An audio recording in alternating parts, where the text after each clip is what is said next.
everybody. Welcome back to the Black Woman Behold podcast. It's your girl, Kim, and we're your hosts, Kim, Ednesha, and Marquia. And we are Black women working on being whole. Hey, ladies, what's up? What's up? Hey, girl. What's up? What's up? Okay, so letting all you guys know this is another late night episode. Okay. Because I am 5 margaritas in. So this is some real Black girl shit about to go down tonight. I'm all in. Therapist Ednesha's here. However, the other Ednesha is definitely on deck. So we just gonna be doing after dark because I think it's more fun. At least for us. I don't know if at home it's fun for y'all, but it's fun Keep for listening. us. Keep listening, y'all. Oh my God, ladies, we're on episode 5 of season 2. Oh yeah. Oh yeah. I love it. I love it. I love it. And we're talking about the stages of womanhood because it's Women's History Month. So we have to talk about what it means to be a woman. And I think I would like to add a Black woman, a Black woman, not just a woman, right? Okay. Yeah, we got some things going on with us, and it's like, okay, I don't have white women problems. I don't have, spicy Latina problems. I got Black girl problems or Black girl realities. So, but before we get into that, I want to check in with y'all. What's going on? Ednesha, what are you working on this week? What you working on now? I'm working on my damn mental health. Listen, I've been working on that for a couple weeks, but what I will say is that I am working on my self-care regimen. I realize that in the winter in New York no longer works for me. And if I'm going to be the best me, the best therapist that I can be, I have spent the last 2.5 weeks in Florida and I am now in Puerto Rico trying to get my vitamin D on, trying to get my sun on so I can boost my mood. And you know what? It's working. So I've been hotel hopping and that's where I'm at. And I have to say, I felt better than I felt in months. I hope my clients agree that I've been doing a damn good job these last couple of weeks ever since I've been sitting in the sun. And I do let them know that we are doing your session right now by the pool. If it is too noisy and is disrupting you in any way, I can go back inside. But if not, thank you for allowing me to get my vitamin D on. And they've been very understanding because they appreciate me modeling good self-care. Look at that. I love it. Okay. I love it. Okay, now. Shout out to Marquia's looking at me like, this is some bullshit. What are you talking about? I don't need my therapist to be sitting by no damn pool talking about she need some vitamin D. This is projection. I am sitting here. I am listening. I am not bothering a soul. Marquia, what you working on? I'm working on acceptance, right? So I'm dealing with an event this week and I'm understanding that everyone does not have the same level of motivation or dedication that I have to certain things, and accepting that everyone will not be that. And also working on accepting that in this particular situation, I betrayed myself.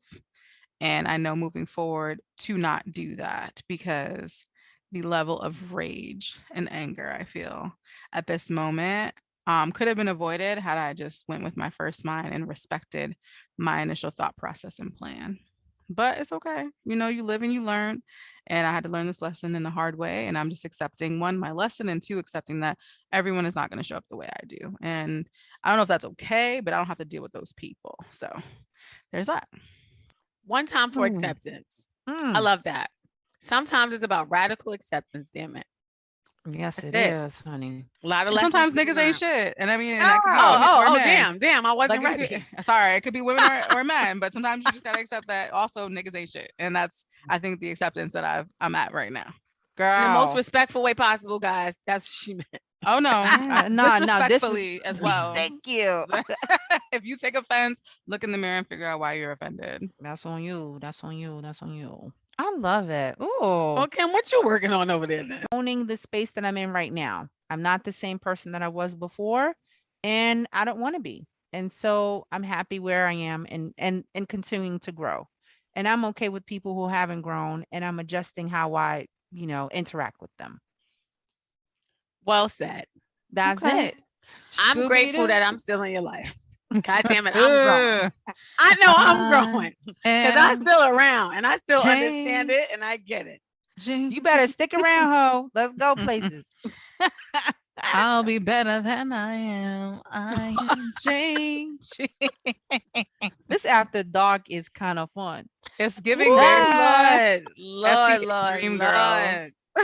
So I don't know. We skipping this new thing that we trying. But what's the craziest thing y'all read or saw this week? So let me ask and see. We can always edit it out. That's what we doing. Just straight up, guys. We just gonna edit it out. If Kim don't like it, she's not okay with it. She's just gonna take it out, and that's where we are. That's it. So, Marquia, what did you read about this week that you want to talk about, or saw this week that you want to talk about? I want to give a shout out to Abbott Elementary. Personally, I feel seen. Shout out to Quinta, because I feel like a lot of educators they just feel seen, and there's like nostalgia pieces to it because Cheryl Lee Ralph is in there, aka D, aka Moesha's stepmama. You got Everybody Hates Chris in there. I forget that nigga's real name, but you see just like Black teachers in a school setting. A lot of it is very relatable. Janelle James as the principal, hilarious.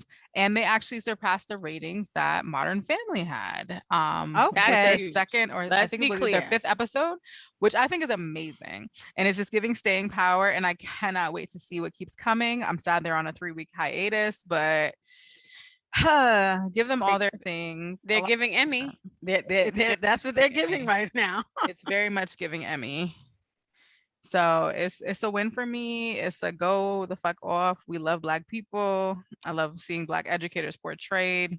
It makes me happy. I love that.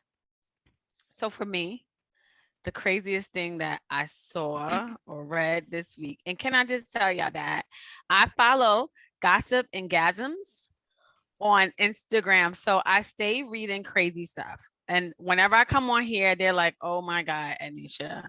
Don't say they. Okay, Kim. True. So this is the craziest thing I read this week. So I've been watching the Olympics, the Winter Olympics, and there is a skier from Finland. His penis froze during Olympics. When he was out there skiing, his damn penis froze. Okay. What? Was his dick outside of his pants? Like, no, it was freezing winds led to his penis becoming frozen for the second time in a cross-country skiing race, following a similar incident when he was in Finland last year. So my question is, when do you decide that this may not be the sport for you, unless you okay with your penis freezing? Because I want to know how well that penis works now that it has froze twice. Is the blood still circulating down there? Like, now does he automatically have erectile dysfunction? Like, what is the deal? Girl, so I'm just going to tell you guys that I'm going to do my research, and I'm going to follow back up and let you guys know if this now causes ED. Well, I would say that the argument would be that if he has extreme sensitivity to cold, then he would probably find sex to be a more pleasurable experience. However, for his partner, it may not be that exciting because it seems like you'll be done really quick, right? If you're sensitive to the cold, your dick is freezing, then how's it going to work on the inverse, right? Maybe it's too hot. Maybe sex is not enjoyable for him. I think that's more of the question I would have. Or a little wet might be a little too sensitive. Right. It might be like, ooh, no, can't do this. I don't know. Dudes, get your weight up out there. Get your weight up. Pull it do together. What you gotta do. Figure it out. Figure it out. What you gotta do. Go ahead, fam. Do your thing. Get that I don't have nothing. It ain't working. Oh, sorry. That's the natural stuff. You don't got to go to Cialis or Viagra, y'all. There's some natural stuff out there. You get on Amazon. Y'all be good. And I only know this because I'm a therapist, of course. Let's be clear. Okay. And I've also dated men over 40. Oh, well, go ahead. Now, listen, ain't nothing wrong with no man over 40 now. No, listen. Don't do them. It might be, girl. If they don't have a good diet, it definitely might be. But this is the way in which we go off topic. However, we are talking about what it is to be a woman. And to be a woman, you deal with erectile dysfunction. And that's how I'm gonna bring it back. You see that? You see how I brought it all back? Okay. Hashtag can't relate. Hashtag cannot relate, girl. Come through with hashtag the one day you might. Hashtag one day you might. Hashtag now on my watch. Hashtag is coming whether you want it to or not. I'm a woman of a certain age. Listen, we just got jokes. Oh, that's so cute. That is a good segue. You did a good job. Marquis did a good job last time. You did a good job Mhm. this time, Anisha. Okay, Woody. Okay, so let's get into it. All right. It Yes, is the first officially Women's question. History Month. Yes. The first Who question taught is, you how to be a woman? am I leaning or you? What's Ooh, going on? I'm so confused. ooh. That's the It five said margaritas. introduction. Okay. Go ahead, Kim. Do you want to lead the No, podcast I do not. episode? Go ahead, please. Please finish. Because I thought that's what I was doing. Ooh.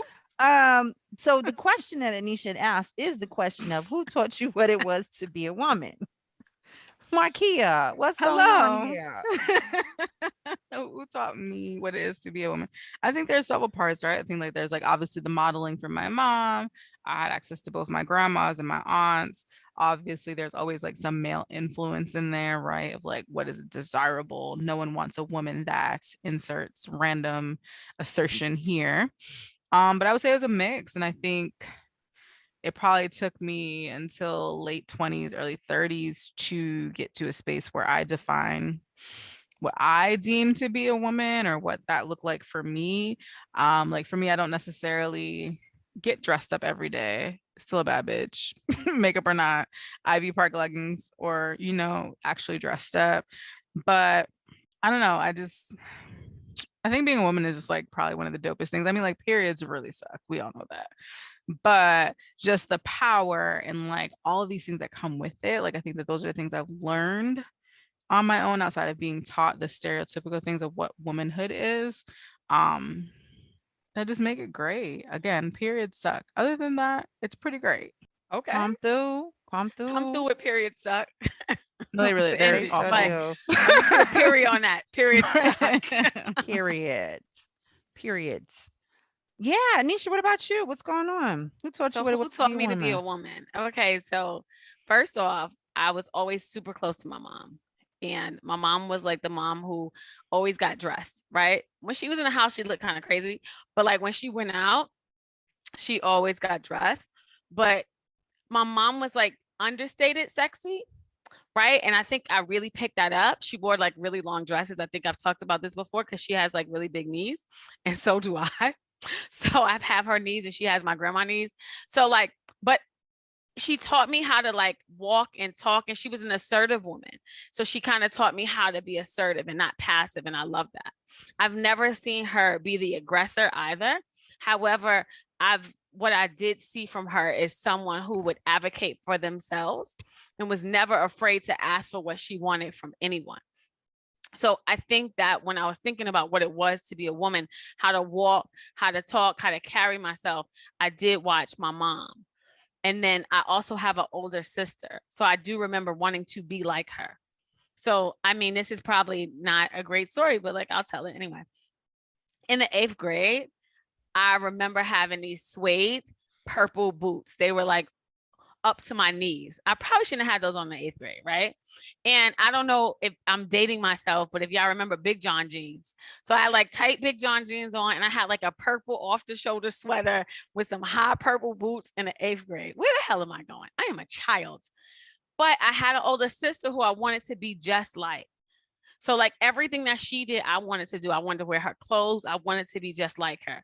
So again, my sister was also an assertive woman. So I think what I learned a lot around them was about independence. They showed me that being a woman was about being independent. And that as a woman or a girl, you could call your own shots, right? Like my mom, her and my dad were together, so he was in the home, but I also seen her kind of be the person who took care of the things in the house, and she also went out and made her own money. So I didn't see like an at-home mom, so it's very different for me. So I feel like between my sister and my mom and then my grandma, so I had like all 3 generations living in the same home. And my grandmother was probably a little bit more really, really nice old lady, but like super aggressive when she had some whiskey. So like she was that really nice All Oh, lady who right, wore like her Grandma house Abby, coats. come through, And with then it. when things got sick, she'd be like, motherfucker, who are you talking to? I'd be like, what the grandma? I didn't even know that's who she was. So it was just so interesting what I was taught to be a woman. I think that I saw how to be soft, how to be strong, how to be sexy, how to be smart, how to be independent. Like, I think I saw such a great mix that it really helped me become this person that has all of these like very different sides. But the one side that I love the most is the fact that I advocate for myself.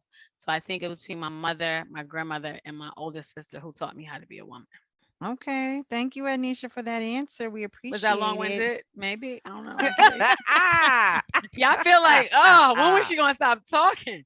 I My wanted to God. count you down. Like, all right, you got 5 seconds. You know, when you in a class, Like you I put was the getting stick an up, you award, and start they be walking to like, they somebody start, like, yo, yo, y'all was get gonna the start point playing the across. music in the background Not the wrap it up bags. We're to gonna wrap get it the up. Sandman hook. To Get on wrap up it out up. of here. You did it Damn, I already. ain't know that, y'all. I'm sorry. We're To wrap gonna it up.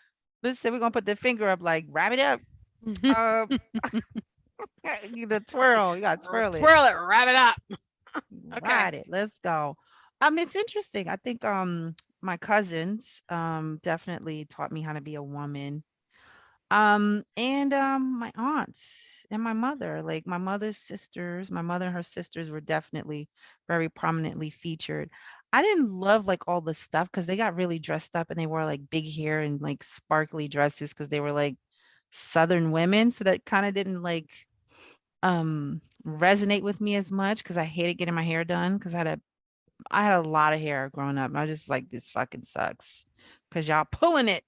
Um but oddly enough, I want to say this because I think it's weird, but I think books actually taught me how to be a woman. When I was younger, I read so many different kinds of books, possibly books that no child should be reading because I would be able to go to the library by myself and go get books. And so I think a world of like what womanhood meant opened up to me. So I would say pretty early on, I had a very like worldly view of things. So like being a sexual being, I don't think I got that necessarily from the women in my family because, Southern Baptists, kind of like conservative ideas of being a woman. But this shit I got going on came from somewhere. I don't know. Mm. you know, listen, I was ahead of the game on a lot of things, and people are like, "Oh, I was like, well, and I realized I read a lot about a lot of different things that helped me to kind of like have a different world view of what it means to be a woman. So I did have an idea of what it is to be a woman, but I Mm. I think I kind of rejected what it was, that particular idea of what it was to be a woman because of for me it felt a little too subservient or whatever. I don't know what you want to call it cuz this is not that kind of topic. Mhm. Well, I So, don't want to say something that's triggering. And you this ain't is got to say definitely whatever you not want to therapist say. like. Mm. Were you trying to tell us that you was a little fast ass on the low? Like I just didn't know. In there somewhere it felt I like wasn't that. fast. I Oh, wasn't okay. fast. I was actually a virgin until I was 17, so I'm putting the shit Me out there, too. bitch. Oh, So, ooh, sorry. Hold on. but and we not editing that Feel out. free to. And you know who got to stay quiet is me. But I Baby. had a knowledge of, if you think, Anisha, you've known me since I was like 17 or 18. So if you think about like the things that I was I would have talking about at thought that that you age, had sex earlier. I would no, have I thought that didn't. from knowing you. I would have thought. I That's what I said. I watched a lot of things and I read a lot of things that informed me in a way that I certainly could not have talked to anyone in my family about. And so yeah, I think books and kind of like entertainment educated me a lot more than on who I am today. But it gave me an understanding of like this is kind of not what I want, on this side. It's good. I carry some of it, but who I am is not really rooted in, what I was raised to be. And I'll leave it at that. So, so I guess the next question is, who have you been during the different stages of womanhood? From the time you were a little girl experiencing puberty until the present. We're gonna go with Marquia and I think Nisha. we should go through each one a little bit. Like talk to us Okay. about like who were you in childhood, right? Like what was little Marquia like? Low Marquia was probably more insecure and didn't feel seen. I was only an only child until I was 2. And then my sister got introduced into the mix. And then we had another one when I was 7. So I think I learned very early to entertain myself and to be very self-sufficient. um, which was a weird dynamic, right? And which is why I always like cling very hard to my grandmother, because I think that, Elnora just always taught me that was my girl. She always just saw me as a kid. She saw me through my complexities. As we all know, I'm into signs. I was the only water sign in my house. My dad's a fire sign. My mom's an air sign. Both my sisters are earth signs. I'm the only one that would be crying, and everybody's like, "What the fuck is wrong with you? Why are you crying?" No one else had like emotional capacity. You So like, damn. right, like I was always like, I always felt crazy because I'd be like, "I'm sad," and they'd be like, "Okay, girl," and it would just be like, kind of get over it. So yeah, childhood was, it was different, and I was awkward, and like I had this body my whole life, so I was always like a little bit more plump or round, right? And like as a child, you don't understand like what's happening. And you hit puberty, and then that even more, you don't really understand what's happening because people your age are calling you like fat. But then like old creepy men are like, "Oh, hey, little girl, like you're attractive," which God is damn it. fucking weird. Girl. But like at 16, like I had a 21-year-old man that wanted to be my boyfriend. Like, you know what I mean? Like, and he was like, "You Mm. are, attractive and great." And like people in my high school were like, "No, you're not that," right? So that that was a thing. Young adulthood still very awkward and like struggling with, I have this voice, but I'm black, and like I grew up in an area where it was like mixed, but I was in a lot of AP classes. So then I was like considered a white black girl, and that was weird to deal with. And then I got You to are college. so many parts, girl. Yeah, What? man. Then I got to college, and then like people like, "You need to be more down with the black people," and I was like, "But I'm black." And they were like, "But you talk like that," and I was like, I don't know what you want me to do without that, girl." Um, Some bass in yeah, that voice, girl. No. right. And like, don't let the voice fool you. Like, you can still get slapped, but I'm just, Okay. I was taught to, excel and like be very efficient and effective in white spaces, which is why now as an adult, I'm very much like, don't do that code switching shit. Fuck all that. Like, be who you are, your full self in order to, and in efforts to appease and appeal to yourself as opposed to fitting into some stereotype, making white people feel comfortable or other people feel comfortable to get here. Because again, like, being a woman, you're taught like, don't own your sexuality, you're doing too much, you don't want to be seen as this or seen as that because you need to be palatable to other people.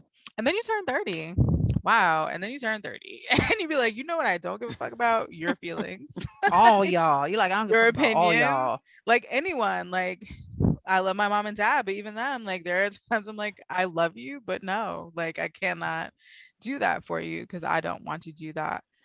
That doesn't make me feel good or feel happy. But I think I think the progression, the point of this statement, sorry, y'all, is that with time you get comfortable with fulfilling what you think is best for you and what makes you happy, and like owning, like I own my body, like I'm okay with wearing my Ivy Park leggings and knowing that damn my ass looks great today, or like knowing that this, my femininity is great and I can own my sexiness, and that doesn't make me a whore, it doesn't make me anything like, you know loose or fast. Like I can still own Right. those things and still be amazing and great and smarter than a lot of you niggas and bitches. So it's fine. Like, love Oh, for okay. you. She is not playing with the N word You tonight. know She's what? like, y'all got it twisted. Listen, don't fuck with her. Stop fucking with her. It's been a rough like 48 hours, guys. A lot of, a lot of anger. So, Listen, girl, Yeah. get it out. That's what we here to do. Because guess what? Anger is an emotion too, right? okay. And it's okay to feel that. And it doesn't make you any That's less of a right. person or make you bad or anything. Like I'm allowed to have my feelings and feel what I feel. And if it makes you uncomfortable, again, you need to sit with that because I'm entitled to feel because I am a person. Girl, I hope it get us ratings. Come on through.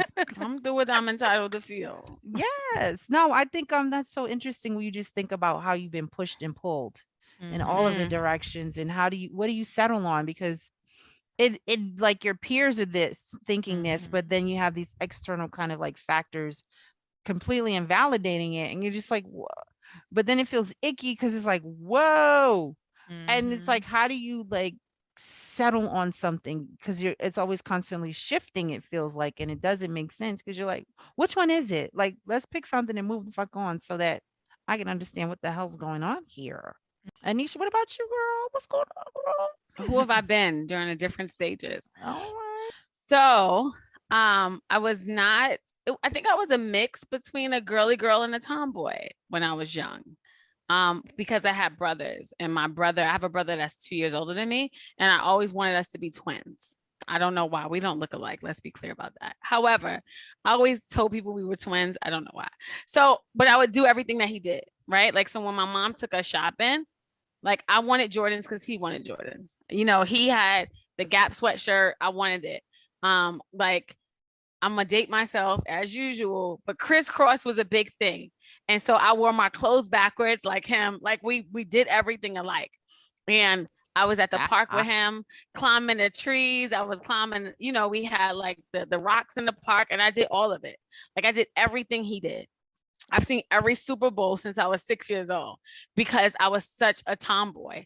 So like, I think when I think about being a girl and what that meant back then, I really just kind of wanted to be a boy. I wanted to be like my brother. You know, for a long time, I had the same body, right? My breasts are probably about the same size that they were when I was in the 7th grade. No lie. Like that hasn't changed. And now I'm thicker now, right? I'm a little curvier. But, you know, at one time I was a skinny little girl, so nobody was really paying attention. But when I started going through puberty a little bit, like his friends started looking at me a little bit differently.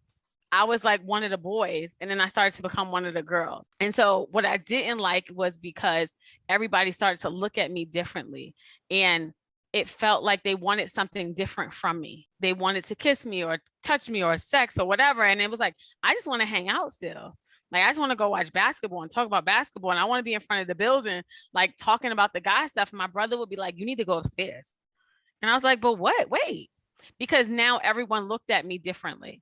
And I knew, I guess, that I was a sexual being. And I think that I remember that not being as comfortable as I would have wanted it to be, because I just wanted to be one of the boys. So I think that once I became like young adulthood, I would say like maybe 16, I was like, okay, like I know what it means to be a girl. And I think what it meant to be a girl was that I had to do girly things. I had to dress a certain way. I had to do my hair all the time. I had to do my nails. Like it felt like I had to put on a show in some way. I couldn't just look kind of like tomboyish like I used to. I felt like there were expectations of me then. So that was a big change. I think with young adulthood, there came like expectations of what I should look like. And then I think like adulthood, you know, like college is when I met Kim. And I remember, and when I first started college, like, oh my God, my outfits, like I had my tight jeans on, I had my heels on, like, you know, I was all of that, right? That was like really important then. So what I looked like became so important. And I probably was like super insecure because I went to a predominantly white college and I had a big butt and I had hips. And I remember one time this girl I knew, this white girl was like, Ednesha, like, how do you walk around campus like with your tight jeans and stuff on and like you feel so comfortable in your body? But she was like a thick white girl. I was like, well, because in my community, like big butts and hips is okay. Like, so I was cool with who I was, even though I didn't feel very attractive on my college campus, because I'm only having like a certain small population actually find me attractive in that way. Like white guys didn't really find me attractive because to them I was considered like fat. But like in the Black community, I was thick and like I was good. But with white guys, I was like I was too thick. So I think it was just such an interesting space for me, just trying to figure out who I was and who I wanted to be and what was important, and not having what I look like be so important. So I think at that point I started focusing a lot on being smart in like high school and college, because I didn't want my looks to be everything. Like I didn't want that to be the number one focus. So I didn't want being a girl to be all about my looks all the time. I wanted to be smart too.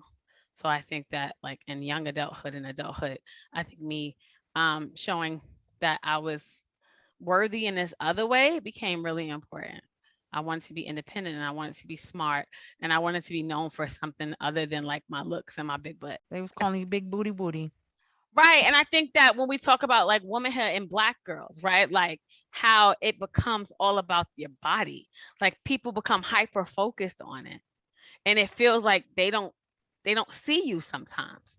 They just kind of see your body. And you have, like you said, Marquia, these older guys looking at you. I was 15 years old, and I was dating this dude that was 23.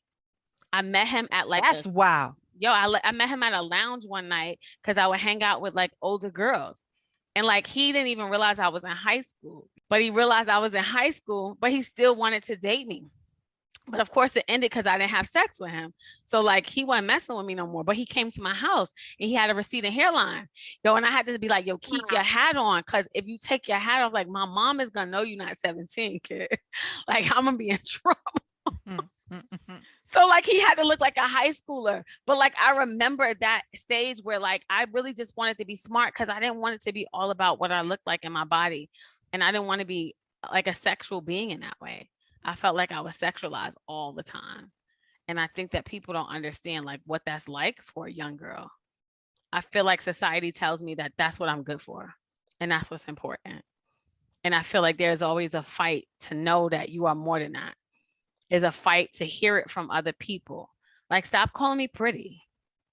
Like, that shouldn't be the most important fucking thing about me.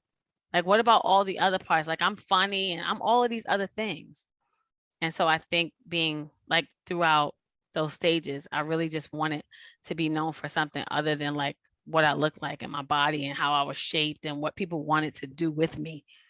But like, I just wanted to be smart because I was, but I wanted to be known for my brain. And that's hard because the thing that you are, you are, gets distilled down into a piece and something that you don't even like, that you don't even get to see all the time. You can't look at your own ass. You're like, what the, so it's like you looking at something I can't even see because it's behind me. I think it's interesting when you mentioned a couple of things about how like, I think a lot of us, we grow up too fast. We grow up too quick because of what people perceive or push onto us. When I think about my childhood, I was definitely a tomboy because, I was raised by like my cousins. Like I said, my mother and her sisters were working. And my cousins were, my older brother was 9 years older than me. So he was the youngest of the set of cousins who was watching us. So I was 6, they were like 16, 17. So I saw a lot of adult things or I was in the mix and, hearing adult things too as well. But at the same time, I was also a kid because I was outside, I was running, I was playing, I was definitely, jumping and kind of like biking. So I did a lot of things because I was able to do that. But there was another side of me where I like to read. So when I think about like a lot of my life was spent like reading things and kind of like being alone and reading and living a different kind of life than the one that was my reality, So like I read a lot of like adventure stuff. So I saw myself differently than how people saw me. I love that books allow you to get lost in Yeah. the story. Yeah. And it feels like as I listen that like that's what it was. It lets you step out of your like present life, your reality, Right. into this other reality where you can be whoever you want to be. You can experience this thing that you're not experiencing, this adventure.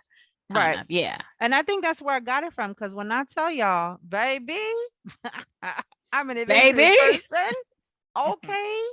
But yeah, when I think about it, like I've always been like the person that's like, let's do this or let's do that. Like I've been able to convince people to do things. They're like, I would have never done that if it wasn't for you. But did you die? No. Did you have fun? Yes. That's the whole point. I'm pretty sure we have a lot of those stories and we'll save them for another time. Well, but I think also a lot of my childhood was marked by being a caretaker. My younger brother's 9 years younger than me. And so I co-parented with my mother because I'm telling the truth, girl, truth telling. You didn't just say co-parented at 9. Co-parented at 9. From the time that I was 9 till I went to college, I helped my mother co-parent my brother. So I lost a little bit of my childhood. Like 1 minute I'm like running and playing. Next minute, here's a child. I've got to help my mother because he's married. We the second family and whatever. That was the 80s. Mind your business. So, that was a thing. So, I went from ladies, being don't be doing this to y'all kids, all right? Yeah. Because your story is a lot of people's story. Right. Let's be very clear about that. Yeah. So I went from being a kid to a caretaker. And And I remember my neighbor, shout out to Gigi. She was telling me a story like, "Do you remember this?" And I was like, "No." She was like, she said, "Everybody in the building was clapping because one day you just got so tired of it." And we were like, "She always got that little baby daughter and the little boy on her Oh, hip and damn. doing this." And I went to school. I took him to school. I took care of him, that kind of thing. And, Mhm. it's also why I don't want to be a mother because I know Mm. exactly where it stems from.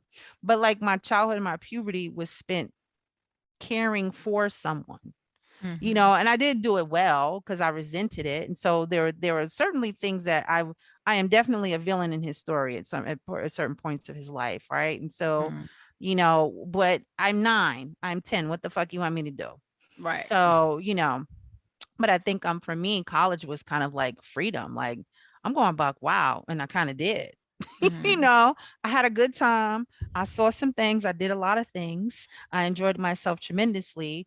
But I took all the things that I always wanted to do. And then once I had the freedom to do them, I did them.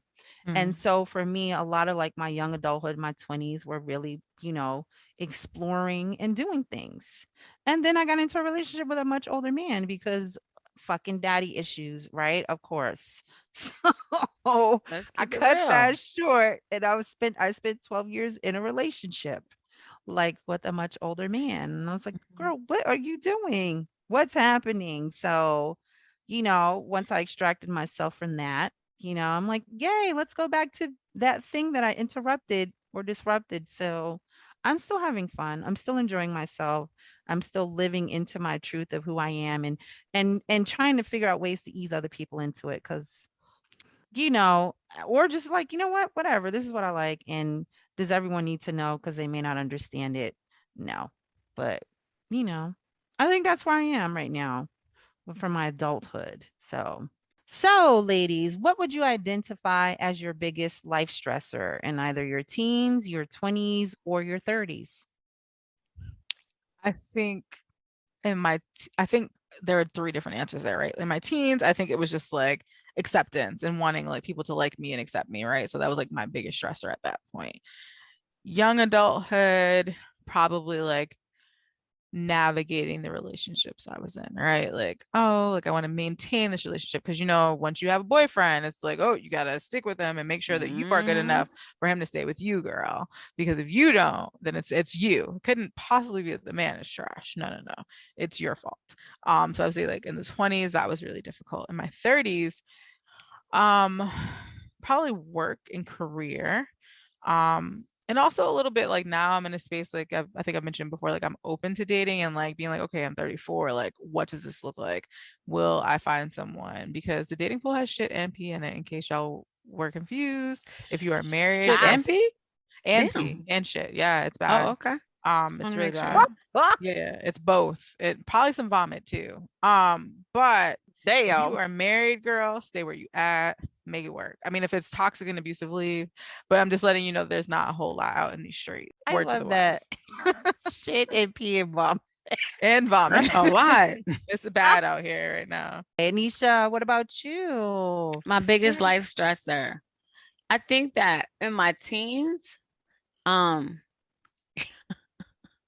I always had a boyfriend, y'all. So let me tell you something. My boyfriend Charlie, like, totally stressed me out. Right. Kim was around for him because he was like high school and college and after college. Like, I don't understand why did I want this relationship just so damn bad? And we were toxic for each other. I didn't know that then. But like that was the stressor. Like again, those relationships, right? Like you were talking about that, Marquia. It was like the relationships, like wanting him to be with me, making sure making sure he Mhm. wanted to be with me, making sure I still wanted to be with him because we thought we were supposed to be together forever. And so I think in my 20s, that was my biggest life stressor. I mean, my teens. In my 20s, I think it was like really figuring out a career. And it felt like I was running out of time. And it was Mm. like, you better figure out what you want to be, who you want to be, how you're going to make money, how you're going to take care of yourself. Because again, I talked about like being a woman meant being independent for me. So it was never about like finding a husband in my 20s and getting married and someone would take care of me. I never thought someone would take care of me. I just always knew I would. So it was like, I needed to figure out what that career choice was going to be And, you know, it was nice if I was passionate about it, but it felt like, yo, you need to make money. So like that was really hard. And then in my 30s, I think the stressor was about finding the right mate and figuring out again, because I changed careers in my 30s. So career and relationships is a pattern, right? That's always kind of been somewhere in my story. And so I think it's so interesting because in my 40s, it feels like that's no longer the stressor. The career, I figured it out. I'm good. And the relationship, I feel like I figured it out too. So I think it's nice to finally not have the stressor of the career and the relationship that I had in my 20s and 30s, to really kind of be on to some new shit now. Like, all right, I'm finally getting away from that shit. But then I decided to start a business. So now I guess it's back. You like back again. God damn it. Guess who's back? Damn. All your friends. Damn. They don't leave us. You know, this is an interesting question, right? Like, I think my life stressor in my teens was really struggling with like being scripted into this role of like, you know, I felt like I lost like my childhood a little bit being a caretaker, Mhm. you know, to a baby and a child. And that was like my story. Like I never went to a sleepover. Do y'all understand how much I fucking Yeah. hate that's not a story? Like everybody was at Wow. sleepovers. And I'm like, I didn't go because I'm fucking watching it. Oh, Damn no, your I'm mother. sorry. Damn your mama. Do we need to have a sleepover for little Yes, Right? girl. Y'all need to give me all of that. I'm gonna Not give me a little little, but pigtail little, wig. Kim. Little, big old little. But that's why I didn't remember my birthday party was like it was like a kid's day. Like I Mhm. did a thing. Yep. Um, We were in the park playing yes, we were in the park games. playing. Like, I didn't know it was because your damn mama fucking with a but married right, a man. lot of it is like, yeah. Like, oh girl, we go listen, that whole storyline is so intriguing. More to be revealed. Ooh, we love But stories. yeah, you know, like, you know, I went from this kid partying and having fun as a kid, and I'm like, oh, there's a baby. Now it's like not about you anymore. And then I go to college and it's like, oh. So like then my 20s were kind of like there was a bit of freedom, and then I sort of like I think I kind of not that the relationship was great, but I think I sort of was like, I'm doing too much. Like I felt like a whore because I was doing so much and it was fun. And I was like, maybe I shouldn't be having this much fun. Maybe I should be in a relationship because everyone around me was in a relationship. Mm. Part of my 20s, like I worked part-time. I didn't fucking like have a lot going on with work. I was like, okay, I work a part-time job. I can do that. I have flexibility. I'm traveling. She I around did a here lot of chilling and travel. shit. I was. So it wasn't, but it was just was I'm like, like, what am okay, I gonna be for the rest of my life? Kim was like, no, nah, I'm at happy hour, B. You wanna come? no, I listened and y'all came out a lot because I was out a lot. And you know, and then in my 30s was kind of like getting out of it and figuring out who I was after being in a relationship for so long and kind of Mm. missing those things. And so it was like, well, what do you want? Who are you? You know, the stressor was like, damn, I feel like you don't, you know, I didn't waste time, but I feel like I did because I've got to do this work now that I didn't have the opportunity to do because I was in a relationship. Like you sort Mm. of give yourself of yourself and some of yourself away when you're in a relationship. And that's just what you do, right? Sometimes. And then I think now I'm just kind of like, okay, I do know who I am. I want this thing, I want that thing. You know, there are aspects of my life where I'm just like, well, Mm. you know, what about this? Because we've got to work through that. And so, you know, I don't know. It's not sexuality. It's sexual proclivities. I guess if I Eh. wanted to be clear about it, you know, I'm entering a new kind of a way of being, which is very interesting. And it's like, how do you tell people that? And how do they Trying to do something respond strange to for it? some change. No, Why, girl? Listen, Mhm. ride it like a rodeo. But also like the stressor of having a business. I have 3 fucking jobs, y'all. Come I on be now. stressed the fuck She out. Jamaican. I said I be stressed the fuck out. She got 115 job. Trying to make it work. And it's again catching up, right? Like I haven't done enough. I've got to catch up now. So enough is enough. I'm enough. We're all enough. You So are. now that we've gone through the thing, right? What have we learned during each cycle? I think for me, the most important thing is that you have to validate yourself, right? Um, being a woman, oftentimes you being validated is left up to society. So are you smart enough? Are you pretty enough? Are you small enough? Are you all of these arbitrary things that people deem to be acceptable to be a quote unquote desirable or successful woman? But you have to define what that looks like for you, because if you're trying to fit into this imaginary box, is that really making you happy? Do you really fulfilled? Is that really resonate with who you are at your soul? Like, I have locks, I wear crystals, I drink, I swear. I'm not a small person, but I'm still very feminine. I still find myself very attractive, and a lot of people do too. And okay, think, humble brag. but I think that there's something to being like self-assured. And I met a woman tonight that said that she did not like herself. And that really bothered me. And I was like, well, why don't you like yourself? And she said she just, was brought up in a way that she never felt good enough, or she never felt that what she brought to the table was enough. And I told her straight to her face, like, I don't like that for you, because why are you worried about what other people thinking? You were in your 30s, you're grown. Like, fuck these other people's opinion of you. If you don't like you, then people are going to treat you any type of way because you're going to accept it because you don't love you.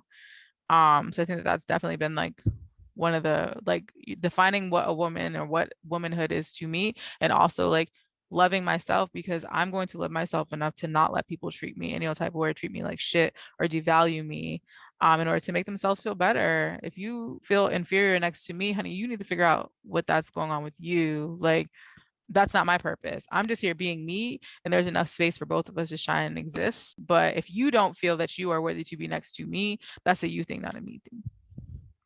Hello. Hello. What about you, Ednesha? What have you learned in your life cycle? I think the biggest thing that I learned is that I learned how to have fun even when life got really hard. I'm one of 7 kids, so things were pretty chaotic. My mom and dad were like very off and on throughout my life. Like, he was gone and he was back, he was gone and he was back. My mom had like a boyfriend who like wanted to kind of be like the new stepdad. And I'm like, dude, I got a father, like, I'm good. But I had to learn how to find joy, which I think still stays with me today, right? Like, where's my joy? What makes me happy? And when I was a kid, what made me happy, y'all, is real cheesy, was school. Like, I loved school. Like, I was a kid who was like, yo, mom, late. Like, I can't be late. Like, I got to get my homework done. Like, I got to get home to go. Like, I got to go to sleep. Like, I was that kid because school was everything to me, because those were where my friends were. That's where I felt validated. That's where I felt seen.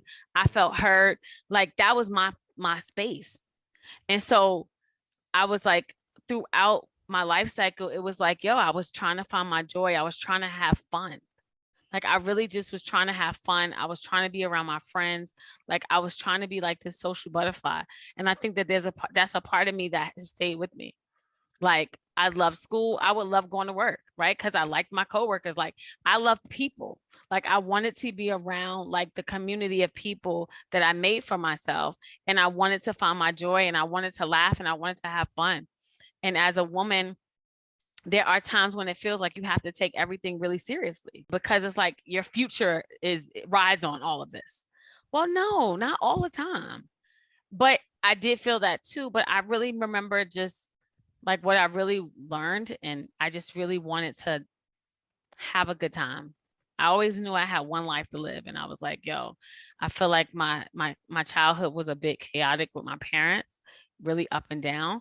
And I always wanted to kind of just have a good time and be with my friends. And I think part of that just kind of stayed with me. It was also structure, because if is the opposite of chaos structure, maybe, like, and that's what school was about for me, was structure, right? Like, that was the calm in the storm. Yeah. I knew what to expect there. I've known what to expect in jobs that I've had, right? But like, when you grow up in like a super chaotic home, like, control becomes so important, right? Like, you trying to control what you can control. And that's what I was doing. And I think to this day, I'm still doing that, for better or for worse. I'm still trying to control things I can't always control, but I'm getting a little bit better. Let it go, girl. Getting a little bit better at that one. Elsadon told us, let it go, Hal. Let it go. You know what? I find that this why is this fucking conversation happening? Because so many things are coming up as I talk about this. I have to tell y'all, part of the reason why I realized I behaved a certain way is because from a very young age, I used to have this recurring dream that I Mm-hmm. was gonna die young and like die early. And it was Wow. like, and I always hated bridges because it was like, okay, I'm going down. So it's either a plane or it's a bridge because Mm. it's the Okay. lights or something. I'm like, I'm in a car, I'm in a plane, and I'm going down. And I was like, oh my God, I'm gonna fucking die early. So in my mind, I was like, you've got to live as hard and as fucking fast as you can because you don't Mm. know when you're gonna go. It was Right. the most bizarre thing ever, but it like really dictated a lot of my life. So um I think that coupled with kind of like, having some freedom, just realizing that like it doesn't matter what people say or think, you have to live your life. And you have to bear the consequences of your life and not them. And so why are you living according to someone else's dictates or values? Because Mm. they can't live your life. I'm not going to say I've always been a black sheep because there are plenty of other family members, but I am a black sheep and I have been a black sheep in how I think or like things that I do. I went skydiving when I was 30 years old. I jumped out of a fucking plane. Okay. There's a lot of things that I did that like, they're like, why are you doing that? Because I want to and I can. And so I'm going to. So I think, yeah, I mean, what I've learned is just that like no one can live my life but me.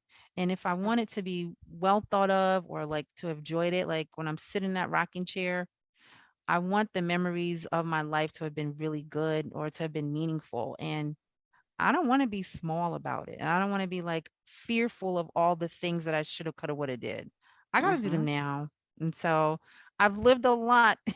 And even before the age that I was, I lived a lot in a particular span of time. And there's still more to do. So I think for me, that's been a very big lesson that has shaped a lot of what I'm doing.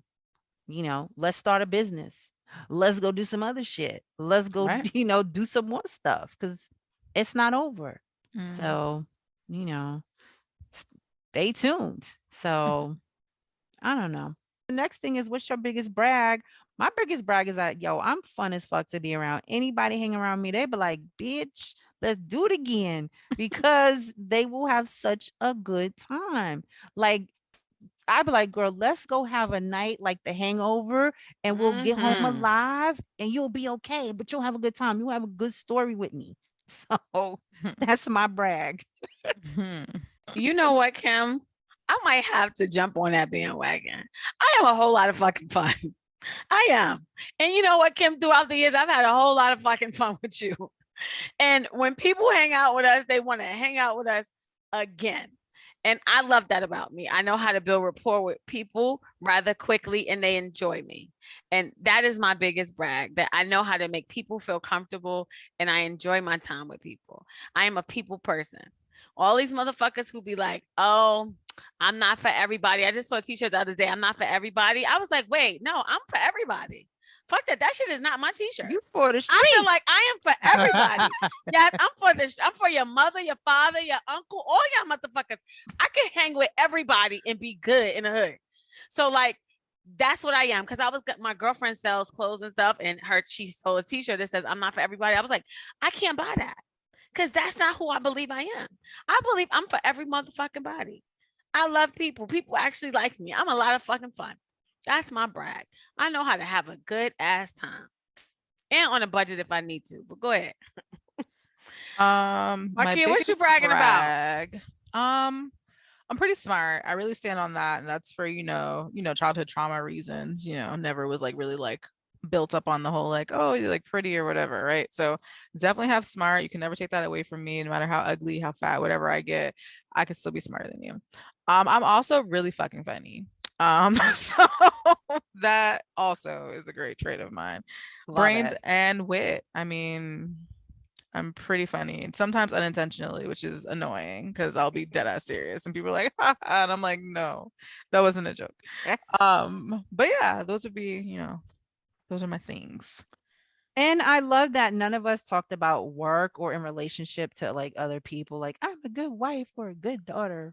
Mm, Man, fuck fuck That all shit that. that. It don't is mean about shit. us. It's about me. The fuck?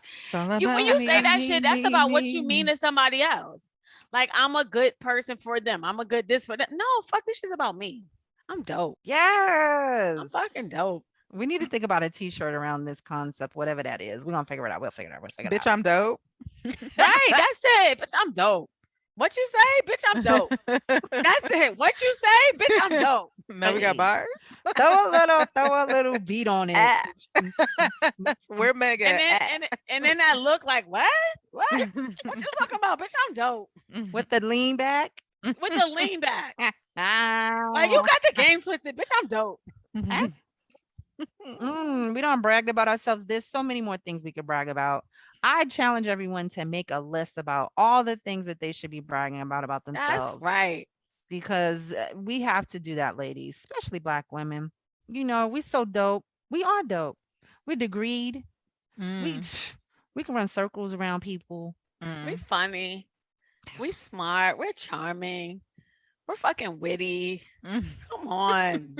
Come on. What else you need over here? Yo, I got it. Oh, I check all the boxes, bitch. That's right. Another one. I check all the boxes, bitch. That's my new t-shirt. I'm making t-shirts tonight. Hold up. Girl, how you gonna make t-shirts in Puerto Rico? Tonight after the 5th margarita, I check all the boxes, bitch. That's a new t-shirt. Check. Don't let me forget. Don't edit this shit out either, Kim. I'm not. It's staying. A lot of it is staying because I don't care at this point. A lot of it. Yes, because we're coming to the end, y'all. Because you gotta get back to that margarita, girl. Well, I do gotta get the dinner. I ain't gonna lie, y'all. I need to put the second dress on and go out here. Do your thing, shawty. Puerto Rican streets. So Puerto Rico. Question. Okay. Ding, ding, ding. The tools, we gotta get them tools out, the tools and the tips. Marquia, what would you like the listeners to take away from, what it means to be a woman? I think you have to root yourself in what your identity is, right? Once you know who you are, that will dictate how you experience life and how others experience you. So I would definitely say, like, root yourself in what you believe you are, who you are, what you want to be. If you need to say your affirmations in the mirror, whatever you need to do, but definitely have your strong sense of self and strong sense of who you are as a person, as a woman, as an individual. Come on, Kim. What you got? Come on, Marquia. That was a good one. Off the dome. Bang, bang. New t-shirt. Okay. Bang, bang. Did you ask what I got? Did you bang, bang, ask bitches? Oh, no. Okay. Slow down. All right. Listen, I'm gonna go next though. You can wrap it up, Ednesha, because you sound like you want to do a lot. For bang, bang, bitches. That's a new go t-shirt. Next. Okay. I'm just throwing t-shirts out tonight. Don't nobody steal my ideas. I need to hurry up and make this shirt. Right? Is it go copywritten? Okay. No. Okay. I think just be confident, right? Like, lots of people will always try and knock you down. They'll always try and knock you for who you are. I wish I could. There's that TikTok. The woman's like, they'll destroy you and they'll do all of that. But I'm not going to do that. They want to pray and pray for my downfall. Being confident in who you are allows you, like you said, Marquia, to stand strong, because so many people tell us who we shouldn't be, or they try and tell us who we should be, that it's not right or fair. Like, let us grow into who we want to be, because, that's the beauty of it, right? Like discovering yourself, and through that discovering, you build confidence. So, all right, bang, bang, bitches. I'm gonna end this. Okay, I'm good. Yo, I'm so turned right now, y'all. Like, I'm so turned. I don't even know why. I'm so turned right now. But I'm gonna drop a jewel. Hold up. Wait a minute. Have the wisdom to be grateful for what you have. That's first off, while still being hungry for growth. That's it. Like, you got to be hungry to grow. Like, I'm so grateful for everything I have, but let me tell you, I always want more. And there's nothing wrong with that. As a woman, don't let nobody tell me I have enough. Motherfucker, you don't decide that I got enough. I decide when it's enough. But I can be grateful for what I do have. And I am grateful right now for my amazing friends, my family, my career, all of that shit. But I'm always hungry for more. Always. I'm like Mikey. I eat anything. Okay, what is happening right now? Wait, what? Yo, if y'all can see my face, I got that hard New York face. Like, y'all don't want it? What? I feel like going in my DMX mode. Okay. What the deal? That was a way better ending than I could have given. I don't even know what to say. Like, get at me, dog. Listen. Oh, wow. We need to let her get to her margarita, y'all. Maybe she shouldn't, but that's okay. Marquia, I'm always hungry for growth, yo. Can you take us bang, out, bang, Marquia? bitches. That's how we gonna end this. Bang, bang, bitches. I check all the boxes, bitches. What's my third t-shirt? Y'all remember? I don't remember. We could go back to the tape. It's okay. Marquia, take us out. I need a timeout. Yo, get that workbook, son. We out here. I'm moving that weight. I'm moving them workbooks. Okay, sorry. Go ahead. I pay like mad rapper. Okay. You just channeled New York hard. Yo, and when it get late and I get a couple of drinks, I think I'm a rapper. I got 100 guns, 100 clips. Yeah. I'm leaving all of this in. Just no, so you're not. Please. Please don't. Please. I need to know what's good in the hood, yo. What? Oh, sorry. We need Marquia to take us out so we can leave. Okay. I gotta stop laughing. Hold on. Woo! This is what this After Dark is giving y'all this season, y'all. Season 2 is real different. Girl, you better take this shit out. Thank you for tuning into the Black Woman Be Whole podcast. If you'd like to keep up with our shenanigans, hear Ednesha's DMX impressions, you can follow us on Black Woman Be Whole on Instagram or on Facebook at Black Woman Be Whole. And guess what, guys? We have a website, and that is www.blackwomanbewhole.com, and you can check us out. You can sign up for our newsletter and find out about all the things we have coming for you soon. So yeah, and also we have a workbook, a playbook. Actually, it's for you to play, not just work. You know, we want you to have some joy. Kim talked about her inner child for her birthday party. You know, we can activate that inner child as we work on some healing. So make sure you head over to our website so you can order your copy of Are You Okay, Sis? Our new playbook. And we'll talk to you soon. Bye, y'all. Bye, y'all. Rah, rah. Oh, God. Okay, girl, what? I got to leave that in. Y'all, come back next one. We're going even better. Oh, Jesus.